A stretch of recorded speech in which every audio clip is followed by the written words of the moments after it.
What time is it? It's 12 o'clock noon. Oh wow, it means it's lunchtime. Well, in South Africa, but in other countries, it could be breakfast or supper Or snack time. Hi everyone! My name is Shadea. My name's Shadesh. Welcome to a video ministry of Grace TV. Here we serve bite-sized spiritual meals. Or you can call it Bible study online. This is every weekdays.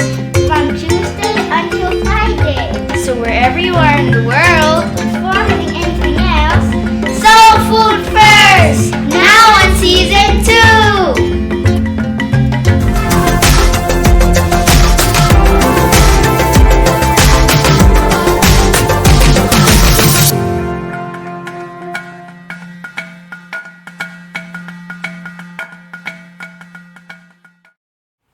This is Pastor Dean Padayhag. Welcome to Soul Food. We are still in our series on spiritual resolutions.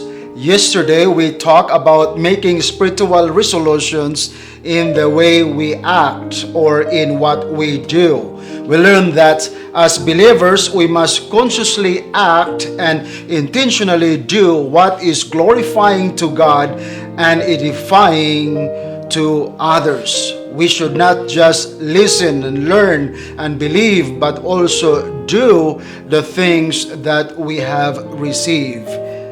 In Philippians chapter 4 verse 9, the Bible says, "The things which you learned and received and heard and saw in me, these do, and the God of peace will be with you." The phrase "these do" is imperative in nature and it demands obedience from all of us. It means it should be done intentionally and decisively. It is not enough to just listen and have the information about it. We have to also do the application of it. It should be accomplished in such a way that it bears results. It should be accomplished through our will and forceful decision. Have you felt tired of doing good?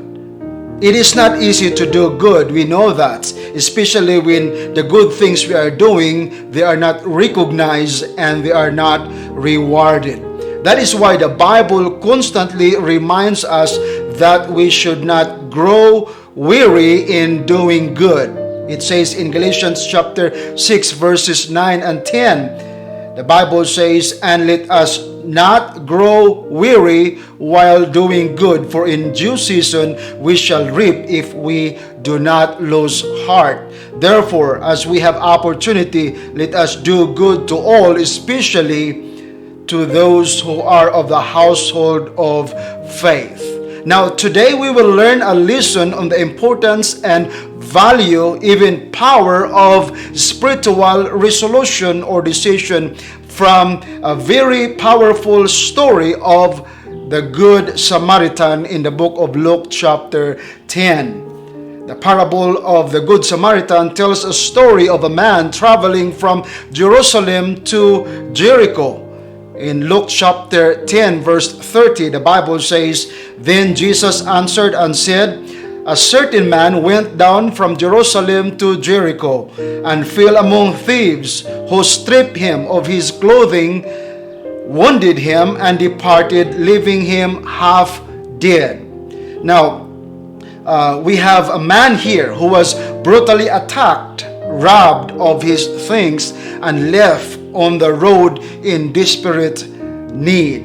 Now, there is no way we can relate with this man, but as a family, we've been robbed and we have experienced how it's like to be taken of the things that we have, and that incident left us still even unto this day felt violated, helpless, and traumatized.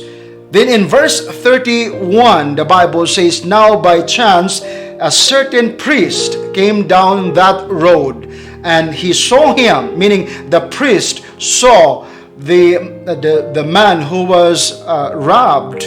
But then this priest just passed by on the other side. The priest is a man that, humanly speaking, we usually expect to show love and compassion for this desperate man. If there is anyone who could have shown God's law of love, it would be the priest. By nature and by his work, he is supposed to be the man with compassion who has the desire to help others. But unfortunately, love was not the word for him that required action, and so he refused to decide to help. The next person to pass by in the story is a Levite, and he does exactly what the priest did. He refused to stop and help and decided to pass without showing any compassion to that man. Both the priest and the Levite felt that helping the injured man will inconvenience them. Maybe they were on the way to a meeting and they will be late in that meeting, or they will be bothered from their religious responsibility.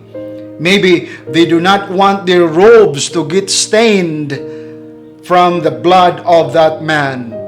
For the priest and the Levite, the man was a bother, a burden, an inconvenience, something that does not deserve, or someone that does not deserve any serious attention, so they refuse to help.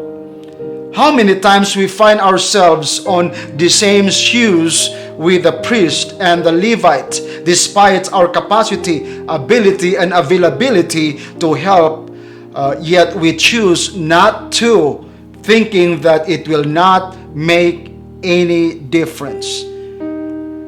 And then here comes the Good Samaritan, the real hero in our story. He has no name, no title, maybe no influence, and not much money that he had. The one that is least likely to have the compassion that he can show for the man. He was considered a low class of people by the Jews, since he was not a pure-blooded Jewish, and he did not keep the law. He was not the right person, and he was not a religious man. The Jews would have nothing to do with him. He had no obligation and responsibility to help the man, but the Good Samaritan refused to turn his eyes on the situation. For him, the man was not a bother nor a burden. Now, we do not know if the injured man was a Jew or a Gentile, but for the Good Samaritan, it had no difference to him. The Good Samaritan saw only a person in dire need of assistance, and so he assisted him above and beyond the minimum required.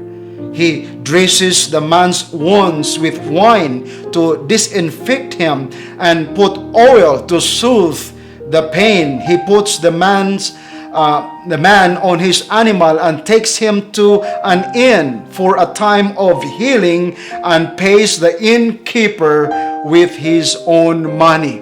He then goes beyond common decency and tells the innkeeper to take good care of that injured man, and then he would pay him extra money for the expenses that the man is going to have. What separates this Good Samaritan from the priest and the Levite? Well, we know there are so many things, and one of them is the kind or the quality of their decision. The Good Samaritan decided to make a decision totally opposite and different from of the priest.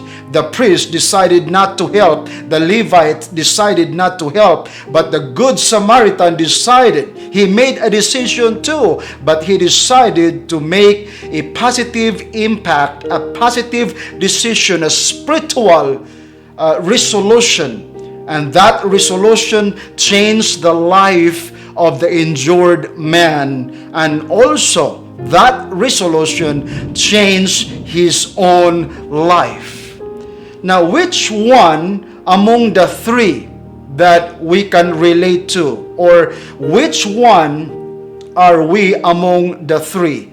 The priest, the Levites, or the Good Samaritan?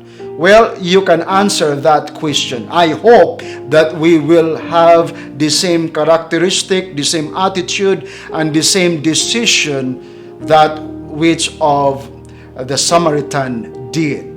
Well, tune in tomorrow as we conclude with this series, beloved. Thank you very much for watching. Enjoy your soul food.